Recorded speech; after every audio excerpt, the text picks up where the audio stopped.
तेरे दुष्ट घर मौज उड़ावे जा बेटी मुंह में कुआरी और सगी मात को पुत्र सुनावे गारी दे घर वाली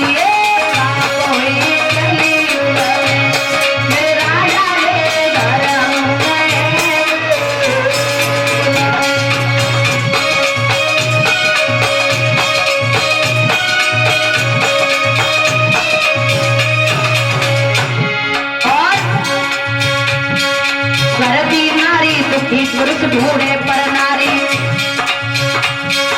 घर की नारी सुखी पुरुष ढूंढे पर नारी और अपने पति को छोड़े नारी और दूसरे अपने पति को छोड़े करे दूसरे तैयारी रे और ना मंदिर कोई जावे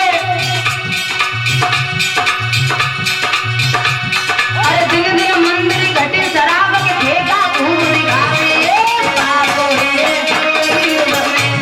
मेरे राजा रे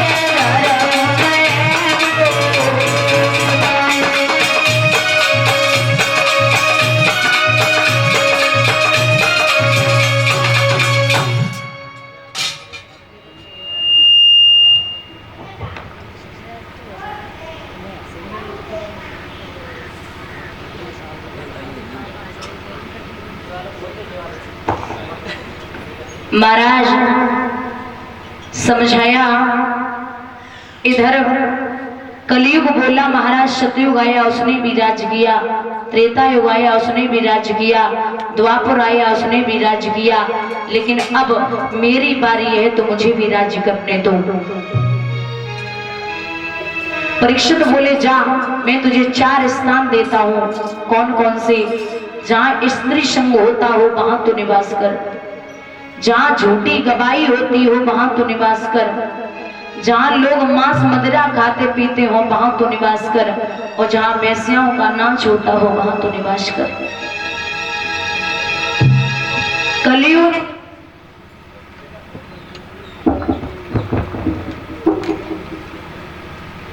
कलयुग ने जवाब दिया महाराज कोई ऐसी जगह तो बताओ जहां हम रह सके, रुक सके। तो परीक्षित ने स्थान दिया जा तू कनक में निवास कर। कनक माने सोना, और एक होता है धतूरा। कनक कनक ते 100 गुनी मादिकता अधिकाय, बा खाए बोरा तो और बा पाए बोरा है। तो उस सोने में निवास करेगा जो दूसरों का छीना हुआ हो, लूटा हुआ हो।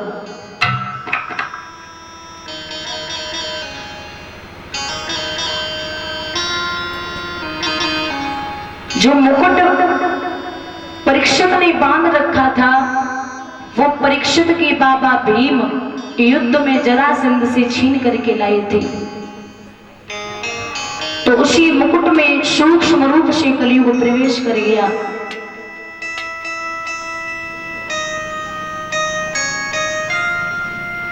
जब प्रवेश कर गया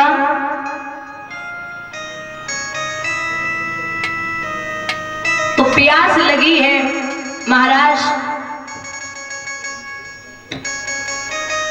समीक ऋषि की कुटिया की तरफ बढ़े, और जब कुटिया की तरफ बढ़े तो वहां महात्मा नेत्र बंद करके बैठे हुए थे भगवान के भजन में।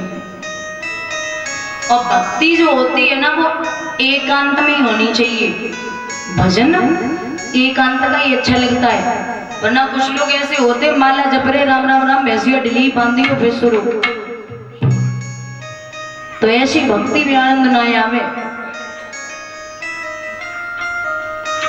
भक्ति जो होती है वो 3 प्रकार की होती है। जो बचपन में भक्ति की जाती है वो अमृत के समान लगती है, और जो जवानी में भक्ति की जाती है वो दूध और घी के समान लगती है, और जो बुढ़ापे में भक्ति की जाती है वो पानी के समान भी नहीं लगती।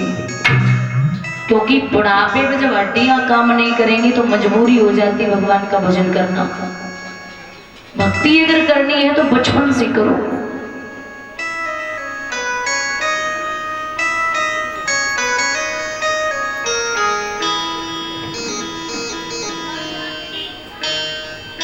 महाराज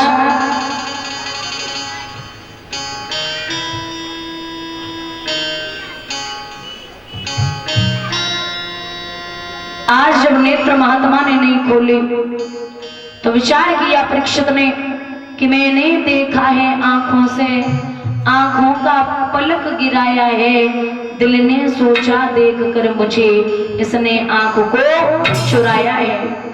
मैं काना नहीं, कुरूप नहीं, मुझको अपना अभिमान नहीं, कंजूस नहीं, कोई चुगल नहीं, पृथ्वी पे निशंतान नहीं। अरे मुझे तो घमंड भी नहीं है, फिर इस महात्मा ने नेत्र बंद क्यों कर लिए? वहां एक तक्षक नाम का मृतक सर्प पड़ा था। महाराज उस सर्प को उठा करके परीक्षित ने महात्मा के गले में डाल दिया। जब महात्मा के गले में डाला तो उसी समय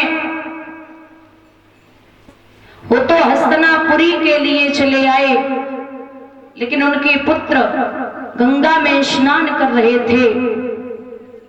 उनसे किसी ने जाकर के कहा कि आपके पिता के गले में मृतक सर्प पड़ा है, तो अंजलि में गंगा जल लिया और पुत्र ने श्राप दे दिया कि ओरे राजा, तुझे अपनी धन दौलत पर और शरीर पर घमंड है, जा मैं तुझे श्राप देता हूं कि तूने एक संत का अपमान किया, तुझे 7वें दिन तक्षक डस लेगा।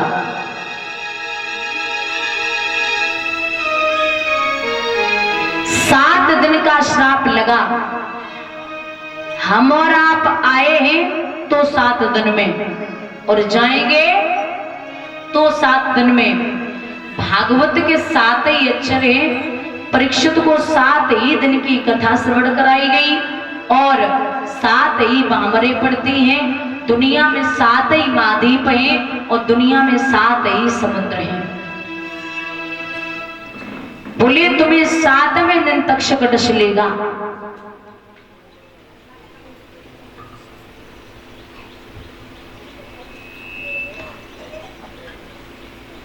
तो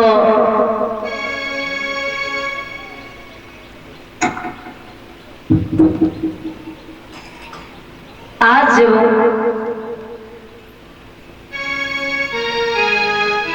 श्राप लगा, परीक्षित को पता चला कि मौत आने वाली है। राजसी वस्त्रों को उतार करके योगी भेष धारण करके महाराज हर हर गंगा के किनारे पहुंचे, जहां 88,000 ऋषि एकत्रित हैं। व्यास भगवान भी आ गए और व्यास जी के पिता पाराशर जी भी आ गए, लेकिन परीक्षित वहां पहुंचे और एक बात कही है, प्रेम से ताली बजा के बोलेंगे कि किसी